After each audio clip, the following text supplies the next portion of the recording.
I was talking to Abdullah about taxes and the responsibility of paying or not paying taxes. And he says a Muslim is not, you're not responsible to pay taxes if you don't have to. And I said, is this because it's a non-Muslim country? He says, no, even in a Muslim country, taxes of the state, if you can avoid paying it, you don't pay it.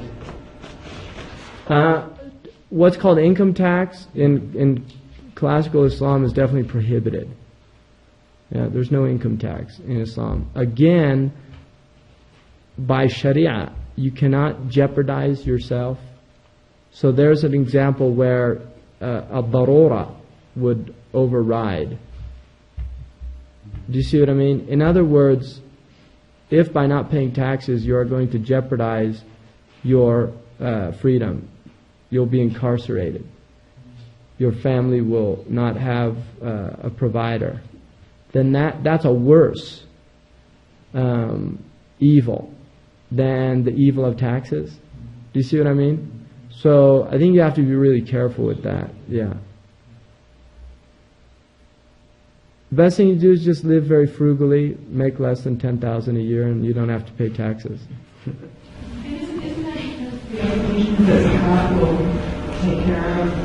No, I don't think so. I mean, zakat. Certainly, if agricultural zakat is implemented, you will not have want in food. Most definitely. If agricultural zakat was implemented in the Muslim world, you would not have any want anywhere on the planet. Right? So agricultural zakat definitely eliminates poverty, 10 or 5% depending on what type of irrigation you use. And then also livestock. There's zakat on livestock. In terms of the wealth, actually, 1/40th is a lot. If you took 1/40th of the Muslim capital wealth in the world, you're dealing with massive amounts of capital. Massive. 1/40th of... I mean, if you just took 1/40th of capital wealth of Arabia alone, seriously, you're dealing with massive wealth. And then also, I think there's a strong argument, rikaz in the Hanafi madhab, buried treasure, minerals and things like that, is 20% wealth. And some say no, it completely goes to the Bayt al-Mal that it's for. So mineral wealth would be for the good of the society. Right? But historically there have been very few instances when the Muslims lived without taxes. Very few. The Murabitun period was one of them. Taxes over and above the Sharia taxes. Right. You mentioned that the paper money is related to riba. Right. Can you explain how exactly it's related? That's a whole... Can you give some general... Well, I mean, at the most basic level is that, the U.S. government presents a budget, and then the budget, they're allowed to print money, they're allowed to spend money based on interest-bearing bonds, treasury bonds. They're called treasury bonds. Salomon Brothers is a major trader in treasury bonds. They sell them to the Americans, they sell them to the Japanese, and to the Arabians. Before income tax, which is 1913, right? The income tax law is enacted. Before income tax, this country supported itself through bonds, right? So patriotic Americans would buy, when there was a need, like if there was a war, they would have war bonds, and you would buy war bonds that would support the government's activities, right? So graduated income tax, which is, it's a communist idea originally. That's one of the points of the Communist Manifesto, was to introduce graduated income tax into society.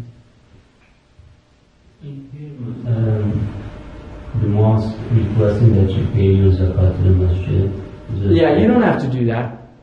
You can pay your zakat as long as they're following the 8 categories of people that are worthy of zakat. You can pay your zakat to your own relatives. In fact, your relatives have more right to your zakat than other people.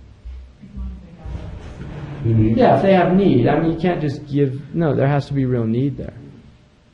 Because that's a hila, that's like a way of trying to abuse the sharia, to give it. Some people, they give it their wife.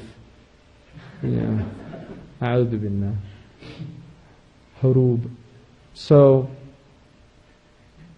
what about the fatwa that what they made in Al-Azhar about riba, that you can, as far as banks concerned, about that it's not riba if you deal with bank or something like this.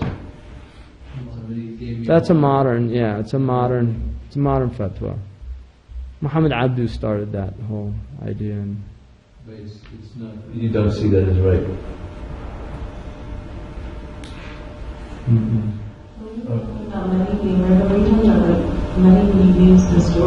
Yeah, the paper money that we have is founded on it's an interest-based money, right? In other words, it's printed out of. I mean, even banks. If you put $1 into a bank, the bank can literally produce $20 out of nothing. It happens every day. Not the money itself, just the way you use it. Yeah, but it represents interest-bearing. The actual foundation of the money is based on interest-bearing bonds. You see, so the money is only issued because it has.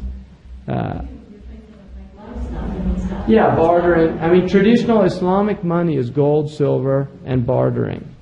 Traditionally, and the Sharia does not recognize paper money unless it's backed by gold or silver. Gold and silver, I mean, that's like you look at the stock market and exchange and the rate of gold and silver, I mean, wouldn't that be better?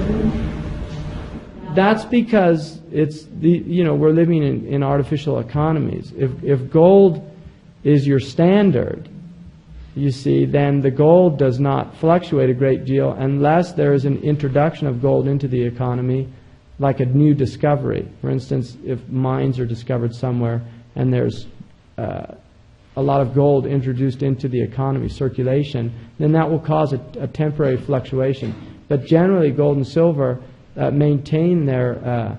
so what we're seeing in the fluctuations of gold and silver is artificial, because it doesn't represent the true value of gold and silver, which are intrinsic. It's only gauging them by the dollar, which has no intrinsic worth whatsoever.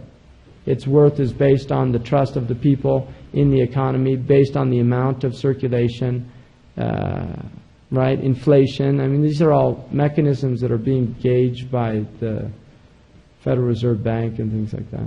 Because you're working on necessity using the dollar, then would it not be counted as riba? Well, it's not. Inshallah, it's not a wrong action because it's a darura, right?